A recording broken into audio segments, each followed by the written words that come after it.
এবার মঞ্জুরিরা সাক্ষ্যদের বাড়িতে গান গাইতে এসে ধরা পড়ে গেল, আর তাদের পেছনে যে আশি গান গায় সেটা সবাই জানতে পেরে গেল। হ্যাঁ সুপ্রিয় দর্শক, তুই আমার হিরো ধারাবাহিকের আজকের পর্বে আমরা এমনটাই দেখতে পারবো। বিস্তারিত জানতে চাইলে এখনই ভিডিওটা একটি লাইক দিয়ে এই চ্যানেলটিকে সাবস্ক্রাইব করে একদম শেষ পর্যন্ত দেখতে থাকুন। গল্পের শুরুতেই আমরা সবাই দেখতে পাই যে মঞ্জুরিদের তো সাক্ষ্যদের বাড়িতে গান গাওয়ার জন্য ডাক দেওয়া হয়, আর তারপর তারা যখন গান গায়, গান গাওয়ার পরে তার গানের গলাটা আশির যে বোন ছিল তার একদম চেনা চেনা লাগে, আর বাকি সবারও কেমন জানি গানটা চেনা চেনা লাগছিল, মানে গানের গলাটা। আর অন্যদিকে মঞ্জুরিরা যখন সাক্ষ্যদের বাড়িতে আসে তখন এসেই তো আশির ছবিটা সবার উপরে সবার সামনে টানানো দেখতে পায়, আর এটা দেখে তো তারা অনেক বেশি ভয় পেয়ে যায়। তারা মনে মনে বলতে থাকে যে আমরা কোন বাড়িতে চলে আসলাম, এটাই কি তাহলে ওই দিদিমণিদের আসল বাড়ি? আর এটা দেখি তো তারা অনেক ভয় পেয়ে যায়। আর তারপর আমরা দেখি যে সাক্ষ্য তাদেরকে জিজ্ঞেস করে এটা কার গলা, এই গানটা কে গেয়েছে। আর তখন তো তারা প্রথমে স্বীকার করতে চায় না যে এটা আসলে আশির গান। সে বলে যে কেন, আমি তো গিয়েছি।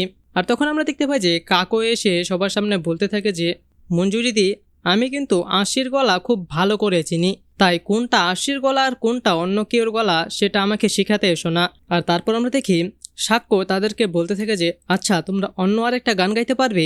আর তখন তো এই কথাটি শুনে তারা অনেক বেশি ভয় পেয়ে যায়। আর অন্যদিকে গল্পের শুরুতে আমরা সবাই দেখতে পাই যে মহাগৌরী তো সাক্ষ্যদের বাড়িতে আসে স্বাক্ষর দেওয়া ইনভাইটে, আর এসেই তো মহাগৌরীর কেমন জানি এই বাড়িটাকে অনেক চেনা চেনা লাগছিল। সে মনে মনে ভাবতে থাকে যে আমি তো এই বাড়িতে আজকে প্রথম এসেছি, কিন্তু তাও কেন এই বাড়িটা আমার এত চেনা চেনা লাগছে।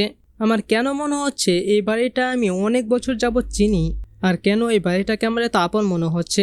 আর অন্যদিকে আমরা দেখি যে মহাগৌরী যখন সাক্ষ্যদের বাড়িতে পা রাখে আর তাকে দেখে তো ঠাম্মি কাকুইরা সবাই অনেক অবাক হয়ে যায়, এবং তারপর তারা মহাগৌরীকে অনেক আদর যত্ন করে।